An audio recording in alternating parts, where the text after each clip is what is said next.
ஆண்டவராகிய இயேசு கிறிஸ்துவின் நாமத்தில் காலை வாழ்த்துக்கள். இன்றைய மன்னா, நான் மேன்மை பாராட்ட வேண்டுமானால் என் பலவீனத்துக்கு அடுத்தவைகளை குறித்து மேன்மை பாராட்டுவேன். 2 கொரிந்தியர் 11:30. அப்போஸ்தலனாகிய பவுல் சொல்கிறாரு, நான் மேன்மை பாராட்டணும்னு ஏதாவது ஒன்று இருந்துச்சுன்னா அதனுடைய பலவீனங்களுக்கு அடுத்தது தான் அப்படின்னு சொல்கிறார். நான் பலவீனமாக இருக்கும்போதே கிறிஸ்து இயேசுவுக்குள் பலமுள்ளவனாய் இருக்கிறேன் என்று சொல்கிறார். அவருடைய கிருபை எனக்கு போதும். நான் பலவீனமாக இருந்தாலும் அவருக்காக நான் வாழ ஆசைப்படுறேன்.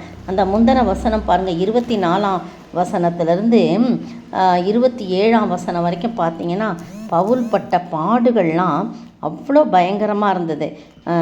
யூதர்களால் 1 குறைய 40 அடியாக 5 தரம் அடிக்கப்பட்ட 195 தரம் அடிக்கப்பட்டானோ.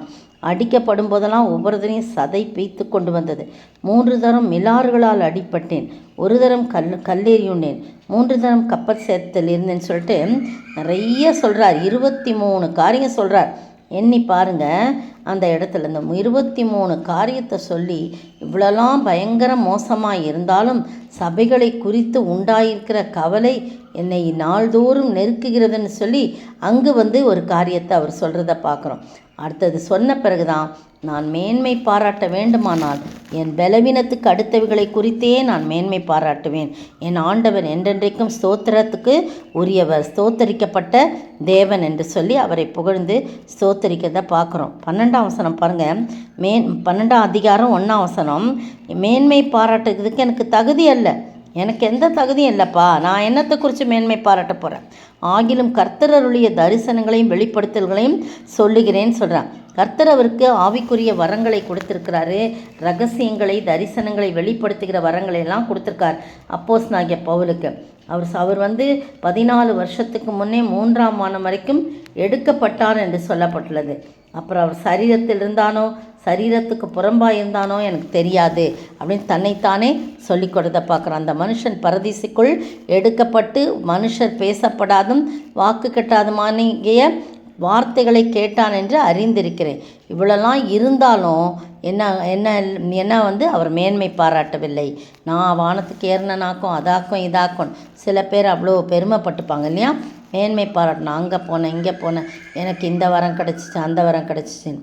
ஆனால் ஆண்டவருடைய சமூகத்தில் பெருமையான காரியங்களை பேசுவதற்கு நாம் இடம் கொடுக்க கூடாது. பெருமையான காரியத்தை பேசுவதற்கு நாம் இடம் கொடுக்க கூடாது. நீங்களும் நானும் கர்த்தருடைய சமூகத்தில் நம்மை தாழ்த்தி ஒப்பு கொடுப்போம். சமயம் இருக்கும்போதெல்லாம் நாம் நன்மையான காரியங்களை செய்ய பிரயாசப்படுவோம். அப்படி செய்யும்போது நிச்சயமாய் நம்மை ஆசீர்வதிக்க வல்லவராயிருக்கிறார். அப்படிப்பட்ட தெய்வத்தை நாம் எப்பொழுதும் ஆராதித்து தொழ ஆண்டவர் தாமே கிருபை செய்வாராக. ஆமென்.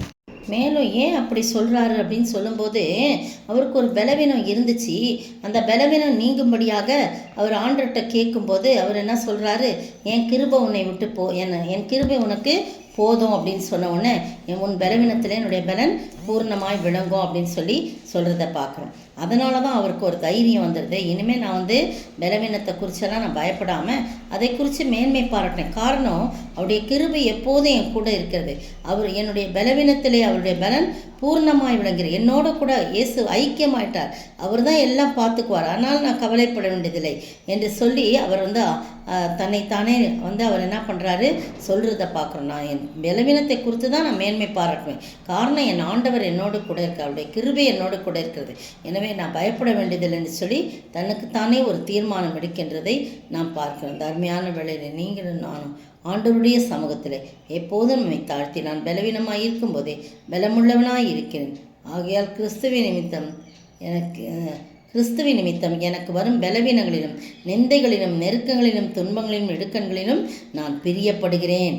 மேன்மை பாராட்டி புத்தியின நானேன் அப்படின்னு சொல்கிறான். மெத்ததற்கெல்லாம் மேன்மை பாராட்டி நான் புத்தியற்றவனாக இருந்தேன். ஆனால் அப்படிலாம் இனிமேல் இல்லை.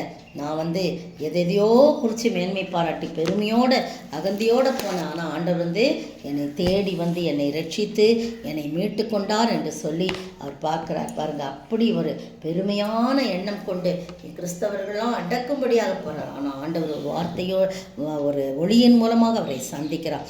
அதுக்கு பிறகு அவர் தெரிந்து கொண்ட பாத்திரம் அனனியாட்ட சொல்கிறாரு, நீ போ, அவனுக்காக போ, அவன் ஜெபம் பண்ணி கொண்டிருக்கிறான், அவனை போய் சந்தின்றாங்க. அவன் அனனியா பயப்படுறார். அவர் தான் எல்லாரையும் கலக்கிக்கிட்டு இருந்தான்.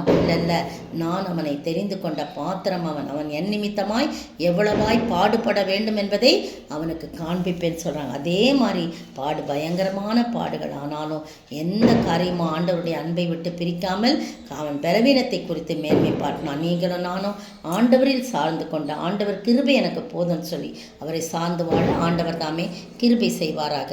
ஆமீன். உங்க கிருபை இல்லாம வாழ முடியாதையா, உங்க கிருபை இல்லாம வாழ தெரியாதையா.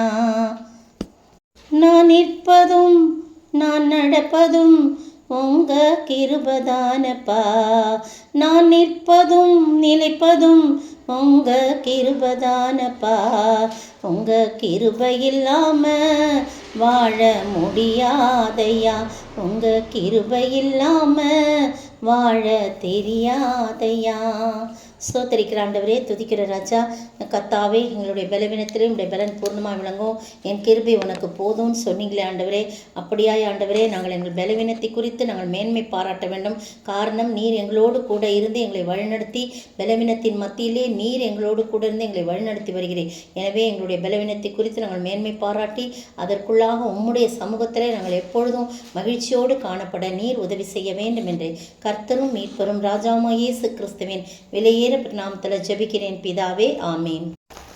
நேற்றைய பதில், கர்த்தராகிய இயேசுவினுடைய அச்சடையாளங்களை நான் என் சரீரத்திலே தரித்து கொண்டிருக்கிறேன் என்று அப்போஸ்தலனாகிய பவுல் சொல்லுகிறார். கலாத்தியர் 6:17. இன்றைய கேள்வி, நீங்களும் எதை கேட்டு யாரால் என்ன போடப்பட்டீர்கள் என்று சொல்லப்பட்டுள்ளது.